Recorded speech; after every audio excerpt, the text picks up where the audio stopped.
పరిపాలన చేస్తూ ఉన్నాడు. ఒక రోజున సాయంకాలము మిద్దెనెక్కి చూస్తూ ఉన్నాడు. మిద్దెనెక్కి చూస్తున్నప్పుడు ఒక అమ్మాయి, పాపం పేదవాళ్ళు, మా కుటుంబం తెలియదు, స్నానం చేస్తుంది. జలాలు ఉందో బాత్రూమ్ ఉందో తెలియదు కానీ స్నానం చేస్తూ ఉంది అమ్మాయి. స్నానం చేస్తుంటే ఈ రాజు పైన తిరుగుతూ ఉన్నాడు. అమ్మాయి స్నానం చేస్తున్నప్పుడు ఆ పైకప్పు లేదేమో తెలియదు. ఈ రాజు చూస్తుంటే స్నానం చేసే అమ్మాయికి వెళ్ళి కళ్ళు పడాయి. చూశాడు. చూసిన తర్వాత ఒకవేళ నేను రాజుని కదా, మరి ఏదో తెలుగు చూశానని చెంపలేసుకొని ఒకవేళ చూడకుండా ఉండవలసిన వాడు, అమ్మాయి అందమైనది సౌందర్యవతి అని బైబిల్లో ఉన్నది. చూడ చక్కని సౌందర్యవతి అందమైనదని ఉంది. ఈ రాజు చూసిన వాడు ఊరుకుండకుండగా అందము చూసి ఆమె స్నానం చేసిన చూసి వెంటనే ఆమె సమాచారం కనుక్కొని ఇంటికి తొలకొచ్చుకొని పాపం చేశాడని బైబిల్లో స్పష్టంగా రాశాడు. ఇది మనం రాసిన వాక్యం కాదు, ఇది దేవుడు రాశాడు. ఒకవేళ నువ్వు వినాలి. రెండో సమయాల గ్రంథం, బైబిల్ ఉన్న వాళ్ళు 2 సమయాల గ్రంథం 11వ అధ్యాయం 2వ వచనం చదువుదాం. ఒకానొక దినమున పొద్దుగురికి వేళ దావీదు పడక మీద నుండి లేచి రాజనగరి మిద్ద మీద దావీదు నడుస్తూ ఉండగా పైనుండి చూచుచుండగా స్నానము చేసి ఒక స్త్రీ దావీదు మిద్ద మీద నడుస్తుండగా స్నానం చేసే స్త్రీ కనబడెను. ఆమె బహు సౌందర్యవతి అందమైనది. దావీదు దాని సమాచారం తెలుసుకొని ఒక దూతను పంపెను. ఒక మనిషిని పంపాను. అతడు వచ్చి ఆమె ఏలియాబు కుమార్తెయు. దేవుని బిడ్డలారా, ఈమెతో పాపం చేస్తూ ఉన్నారంట. కానీ ఈమె తెలుసా? ఈమె ఎవరు తెలుసా? ఈ రాజు కింద ఉన్న రాజ్యాన్ని రాజ్యాన్ని ఇజ్రాయేల్ దేశాన్ని సరిహద్దులు కాస్తున్న సైనికుని భార్యగా, రాజు కింద ఉన్న సైనికుని భార్యగా తెలుసుకున్నాడు. ఆమె ఎవరు భార్య, ఎవరితో ఉన్నది, ఆమె ఎవరు, ఏ గోత్రం అని తెలుసుకున్నాడు. ఈమె తెలుసుకున్న తర్వాత ఎవరు తెలుసా?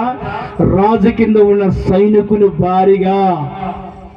ప్రేమైన సహోదరులారా, సైనికుని భార్య కదా, నా రాజ్యాన్ని కాస్తున్నాడు కదా, రాత్రి పగులు భార్య పిల్లలను వదిలిపెట్టి కాస్తున్నాడు కదా, మళ్ళీ నేను నా రాజ్యం కింద ఉన్న సైనికుని భార్యతో నేను సహవాసం చేసి పాపం చేసేది న్యాయం కాదు కదా అని మానవత్వాన్ని తప్పాడు.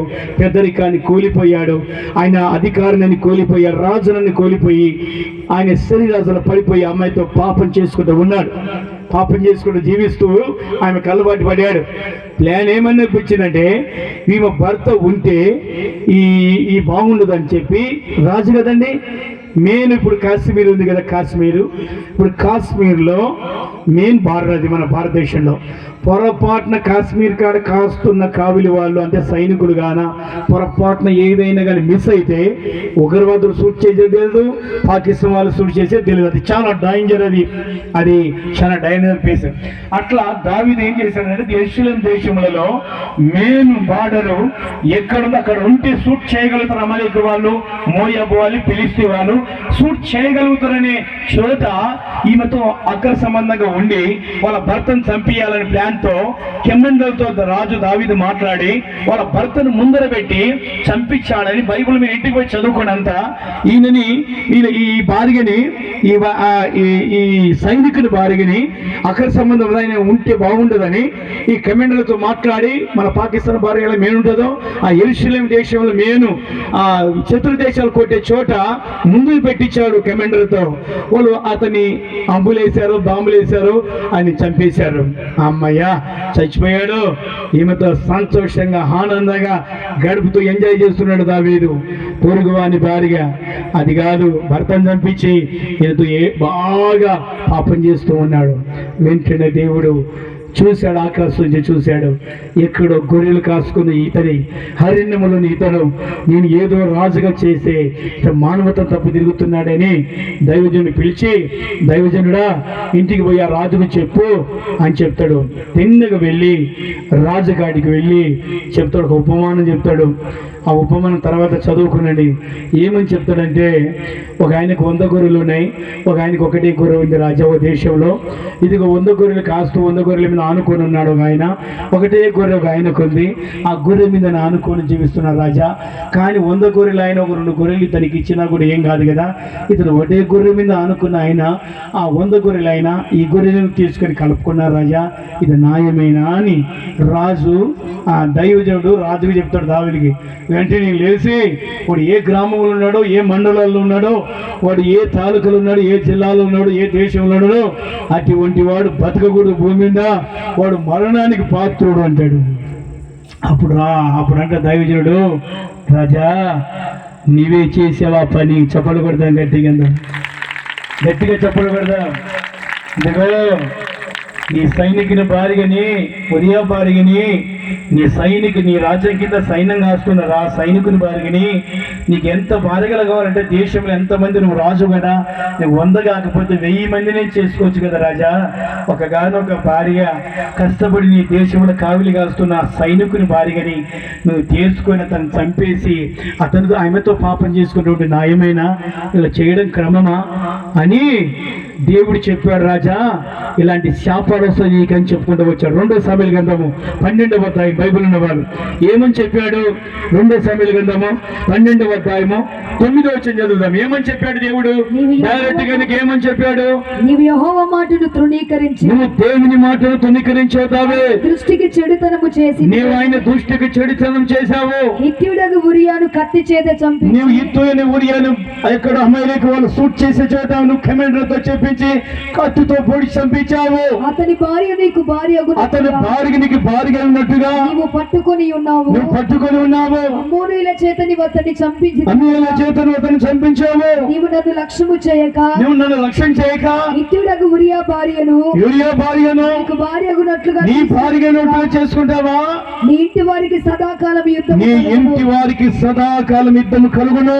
నా మాట ఆలకించుము, నా మాట ఆలకించు. యెహోవానగు నేను సెలవిచ్చినదేమనగా, నా మాట ఆలకించమేనగా, నీ ఇంటి వారి మూలముననే, నీ ఇంటి వారి మూలముననే నేను నీకు అపాయము పుట్టిందును, నేను నీకు అపాయం పుట్టిస్తున్నాను. నీవు చూచుచుండగా, నువ్వు చూస్తుండగా నేను నీ భార్యను తీసి, నీ భార్యని తీసి నీ చేరువ వారికి మరొకరు వారికి అప్పచెప్పుతున్నాను. పగటి యందు వాడు పట్టపగలే 12 గంటలప్పుడే వారితో శయనించు, నీ భార్యతో మరొకరు సేవిస్తాడు. నీవు ఈ కార్యము రహస్యముగా చేసి, నీవు హొరియే భార్యతో రహస్యంగా పాపం చేశావు. నీ భార్య పబ్లిక్ లో 10 గంటల పబ్లిక్ లో పట్టపగలే ఇశ్రాయేలులందరూ చూస్తుండగానే దావీదు భార్య మరొకరిని కూడుకొని పాపం చేసిందని తెలిస్తట చేస్తాను. చెప్పలు కొడదాం గట్టిగా అందరం, గట్టిగా చెప్పలు గట్టిగా. నువ్వు గుండె పలికి చస్తావా, ఊరేసుకొని చస్తావా, మందు చస్తావా, లేకపోతే నువ్వు మొగసూరుని అంటావా, లేదా రాజుని అంటావా, నీ ఇష్టం అన్నాడు దేవుడు. హల్లెలూయా, గట్టి చెప్పండి అందరూ గట్టిగా. హల్లెలూయా, నీ ఇష్టం.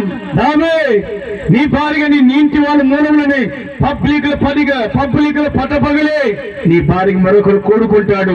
నేను అప్పచెప్పబోతున్నాను. తర్వాత నీ విలువ తెలుస్తుంది.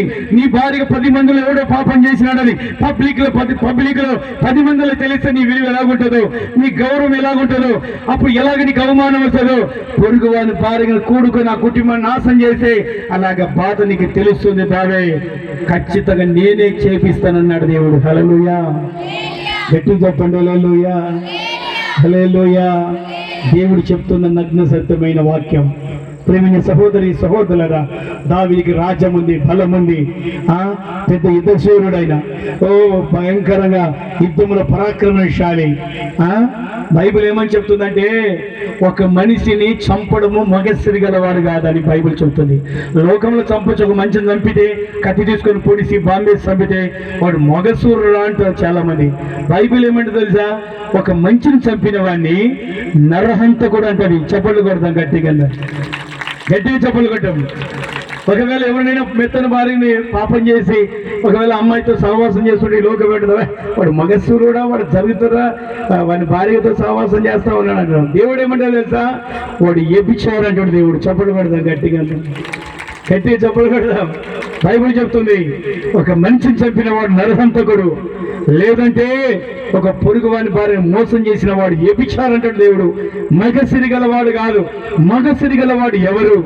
మగసిరి గలవాడు బైబిల్లో రాయబడింది, పరలోకం నుంచి కిందికి దింపిన వాడే మగసిరి గలవాడు. చెప్పులు కొడతాం గట్టిగా.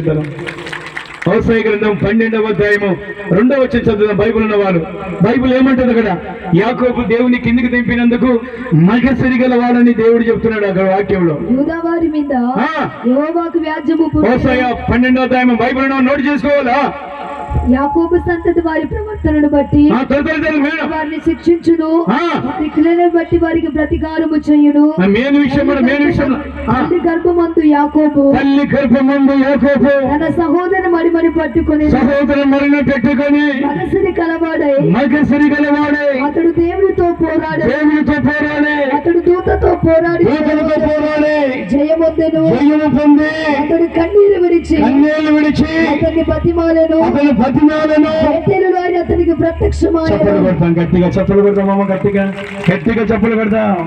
మనుషులు చంపిన వాడు నరహంతకుడు, పొరుగు వాళ్ళ భార్య మోసం చేసినప్పుడు వ్యభిచారి, దేవుని కిందికి దింపిన వాడు మెగసిరి గలవాడని బైబిల్ చెబుతుంది.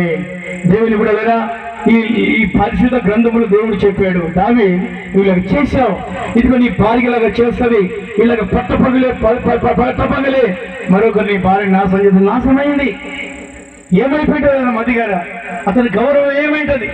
దావీదు భార్య పాపం చేసిందంట, దావీదు భార్య ఎవరు పాపం చేసిందంటే అతను రాజు అని చెప్పుకుంటాడా, పరాక్రమశాలి అని చెప్పుకుంటాడా, లేదా బలవంతుడు అని చెప్పుకుంటాడా? ఎంత అవమానమైంది. దేవుని బిడ్డలారా, పొరుగు వాళ్ళ భార్యను కానీ ఒకవేళ నువ్వు ఆశిస్తే నీ కుటుంబాన్ని కూడా అదే శిక్ష పెడతాడని బైబిల్ చెప్తుందా? లేదంటే రోగం పెట్టే అవకాశాలు ఉన్నాయి. గట్టి గలలో చెబుతామందరం, గట్టి చెప్పండి హల్లెలూయా. ఆకలి ఉందని అన్నం పెట్టాడు దేవుడు, దాహం ఉందని నిలిచాడు దేవుడు, నీ వయసు ఉందని బాడిగినిచ్చాడు. ఆ క్రమములుండు, సంతోషంగా జీవించు. నీవు దండిగా ఉండాలా, నీ భార్య ద్రాక్షవల్లిగా ఉండాలా, నీ పిల్లలు ఓలివ ముక్కలాగా ఉండాలా, సీయోను నుంచి ఆశీర్వదించబడాలా, పిల్లలు తరతరాలు చూడాలా, ఎరిసలేము క్షేమాన్ని కోరుకోవాలా. ఇవన్నీ దేవుడు కోరుకునే ఆశ. అందుకొరకు ఒక వాక్యం చెప్పి నేను ముగిస్తున్నాను. ఇర్మీయా గ్రంథం